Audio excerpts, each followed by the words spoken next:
Looking into unknown or removed items from vanilla is always something I found interesting to do, because there's simply so many cool and unique things that have been lost to time. And when you think you've heard of everything, there's always just something new to find. Today I have some of perhaps the most obscure and intriguing items I found whilst doing this type of video. And honestly, if you've heard everything on this list today, you must have actually worked on vanilla or something, because for a bunch of these I had no idea they existed until I came across them whilst I was looking through old information. So here's a few more items and facts which were removed from vanilla that you may or may not have known about. This has to be one of the weirdest potions I've seen in the game, called the Cowardly Flight Potion. Upon use, you run in fear at a high speed from a nearby enemy, and if there are no enemies nearby you, you instead stand frozen in fear. It even uses a feather in the recipe. I guess you'd have to be chicken to use this. But essentially it sounds as though when you use this potion, you cast fear on yourself. Normally with fear you gain a 25% movement speed buff when you're under this effect, if you didn't know that, and this counts for both players and NPCs. This is what typically makes fear an unpredictable crowd control effect, which can sometimes backfire really badly. However, the spell details for this potion said that it gave a 200% movement speed buff for a whole 30 seconds, which, as you can imagine, will probably mean you'll be able to escape from just about anything, assuming you randomly get feared in the right direction, that is, which, let's be honest, you won't. The catch is that if no enemies are around, you are instead frozen in place in a state of fear, so you'd get so far away from enemies and then potentially just stop in place and then be feared on the spot so they can catch up to you again. If you use this and it worked how you wanted, it would be effective, and it also says on the spell details that it was a physical effect, which means you can't dispel or remove it yourself. Once you use this, you're on the wild ride for the whole duration. Or alternatively, you could have just used the rather more boring swiftness potion for a 50% movement speed buff, which is often good enough to escape from something and not need to worry about the many downsides of the Cowardly Flight Potion. And I guess it was for this reason that this strange potion was eventually removed from the game, because it was just a bit too out there and its uses would have been hard to find. Next I have another potion, the Potion of Fervor. This was made by using a cracked skull mortar, which it's not clear how you got your hands on those, along with a fist-sized spinneret, which are in the game and are a trash quality item, but you can still see very old wowhead comments about people asking how this is used for a potion. This potion increased strength by 14 and caused a small amount of damage to the player every 3 seconds. The tooltip does say it caused damage every 15 seconds, but the spell detail says it does 15 damage every 3 seconds, and they tend to be right. This doesn't seem like that much to be interested about, but taking a very small amount of damage very frequently would, in certain circumstances, be very valuable. For instance, on Assyrian the Unscarred in AQ20, he stuns the main tank for 10 seconds and then swaps to the next highest threat target, but if the main tank takes any damage, the stun will break, so this potion would have been great for that on solo tank strategies. And of course, I think it goes without saying, but this potion would have become a standard PvP tool used by all players. People already use things such as Skull of Impending Doom to break crowd control, but that thing can actually do a lot of damage, and it takes up your offhand slot. This is just a tiny bit of damage every 3 seconds for a whole minute. Everyone would have a hard counter to mages being able to spam polymorph and reset a fight forever, or rogues with their whole spam of CC such as Sap, Gouge and Blind. The only weakness of this potion is that its effect would have been dispellable. Then again, some other effects such as the free action potion, restorative potion and so on are already magic dispellable, and they're still used all of the time. One final potion for you here, the Elixir of Tongues. When consumed, this would allow you to understand the common speech of the opposite faction for 1 hour, or in other words, Horde and Alliance would be able to talk with one another. This was made through some pretty common items you'd find through herbalism, and would have been really a complete game changer for how the whole faction dynamic between Horde and Alliance would work. Imagine how this would have affected faction collusion for events such as the opening of AQ, or popping a tongues real fast to offer some choice words to the gnome or undead rogue that's been ganking you for the past hour, because it's always one of those two, isn't it? The text on it, however, suggests that it was added at a very early stage before racial languages actually existed within the game, and the effect of this potion doesn't seem to do anything. And to be honest, I'm glad this didn't make it to live. The language barrier just feels like a natural part of what separates the two factions in the game. It would be weird being able to have a conversation with somebody and then you can't group with them or do a dungeon or anything. There were a few mounts planned for Vanilla 2 which which didn't make it to live. One of them was the Naxxramas Death Charger's Reigns. As the name suggests, you'd have to assume this mount would drop from Nax, perhaps from the Four Horsemen. They seem as though a pretty likely candidate. Then again, they already dropped the highly sought after Corrupted Ashbringer. Did they really need two big items on their drop table? Appearance-wise, the Naxxramas Death Charger looks identical to Rivendar's Death Charger, which is perhaps one of the rarest items in all of vanilla,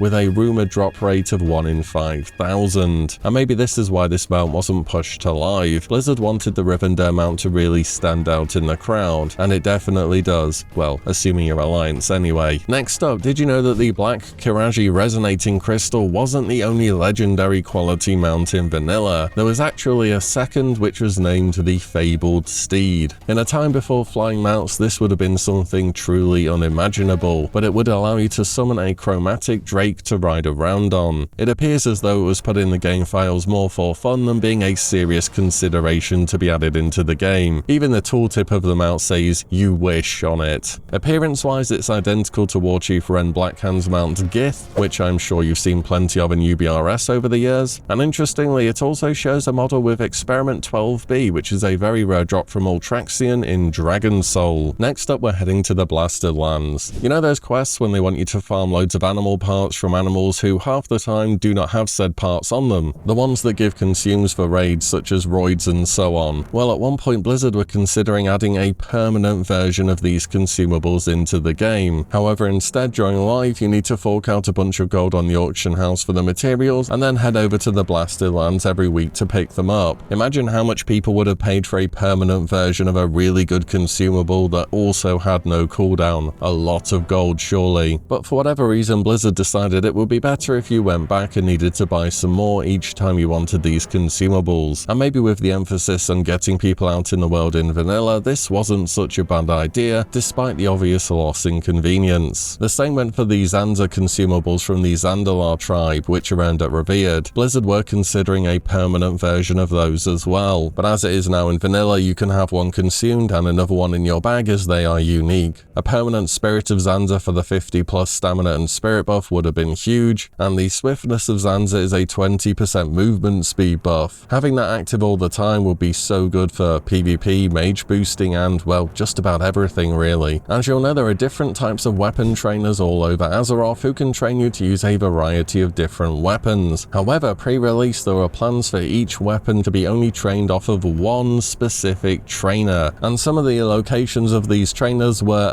let's just say, a little bit inconvenient. If you want to train swords or polearms on the Alliance, well, the trainers used to be in Netherguard Keep. Great, let me just corpse run through the Swamp of Sorrows for 20 minutes. Sounds great, thank you, Blizzard. I mean, these days there will be some guy with a summoning service, you already know that, but imagine needing to do this for each weapon type. Also, the Horde had far fewer types of weapon skills available, notably missing crossbows, thrown weapons, and fist weapons, though I suspect this may have just been missing information, as both thrown weapons and fist weapons seem very fitting for the Horde. Also, you may have noticed on the Alliance list there is a two-handed spear trainer, and up until patch 1.1, so we're talking post-launch of the game here, two-hand spears existed as a weapon type, but they were all removed during this patch, and existing two-hand spears were changed into polearms instead. And you know what? Druids, hunters, and warriors could use two-handed spears. Druids, of course, cannot use polearms in vanilla, which is so easy to forget because you just assume they can because they've been able to do so for so long. So I'm going to go ahead and say that Druids are the only class to have lost a weapon type in vanilla, and possibly in World of Warcraft's history as well. Really, it seems to me that if they could use spears, that they should have been able to wield polearms as well, but it wouldn't be until Wrath of the Lich King when Blizzard finally added this weapon type back for the Druid. The story of the Ashbringer is a legendary one in World of Warcraft, but a story that's only ever showed small parts of itself within the game. At one point during the World of Warcraft beta, there was a quest named The Legacy of the Ashbringer, where some refreshing spring water and cheese were needed to complete the quest, with the quest reward being Ashbringer Test 002. I guess this quest had you give some food to an injured person, and then they handed over their version of the Ashbringer for you to do something with it, because they were unable to complete the mission themselves. This quest is also categorized as happening in Stratholme, and you may also know that the portal right at the end of Strat, just near where you fight Baron Rivendar, at one point used to be the entrance portal to Naxxramas, similar to how the entrance to Molten Core lore is deep within Blackrock Depths and so on, but Blizzard would change this later and make achievements so you could get into the instances more easily. This shows to me that there are intentions in vanilla for the Ashbringer to be more than just corrupted in Naxxramas, but for whatever reason, maybe Blizzard weren't able to complete this questline in time, or maybe it just wasn't good enough for them. The Ashbringer story is quite mysterious in vanilla, with the last we hear of it being from High Inquisitor Fairbanks in Scarlet Monastery Cathedral during a special event with a player wielding the corrupted Ashbringer. He simply says that Darian Mogray may be capable of cleansing the blade, but he's gone off somewhere to Outland, and then Blizzard didn't follow through with this story in TBC either. So there's a lot of loose ends to be picked up here, and one day maybe the story of the Ashbringer will be completed in vanilla. During the alpha of World of Warcraft, First Aid had a recipe that would have been an absolute game changer, because you would have been able to resurrect people with First Aid. This item was called Formula Powerful Smelling Salts, and with 250 First Aid and 4 Deep Rock Salt, you could resurrect someone when out of combat. It would have made Deep Rock Salt quite commonly traded as well and have a good value. This would have been so useful in all areas of content, from 5 bans where you don't have a regular healer that can res, or just recovering a raid wipe. Then again, this means that everyone could res all the time, which does take away something from it being special and unique to the classes that can heal, and this is probably why it was removed from the game. And those are all the items I have for you today. Really, there are a ton of obscure items and ideas that never made it to live in vanilla. Some would return in later expansions, and others we just wouldn't see again. If you want to see more videos like this, definitely check out my random vanilla information video playlist down below, and comment on anything which you think I've missed. And with that said, thank you all so much for watching and listening in, and I'll see you all in the next one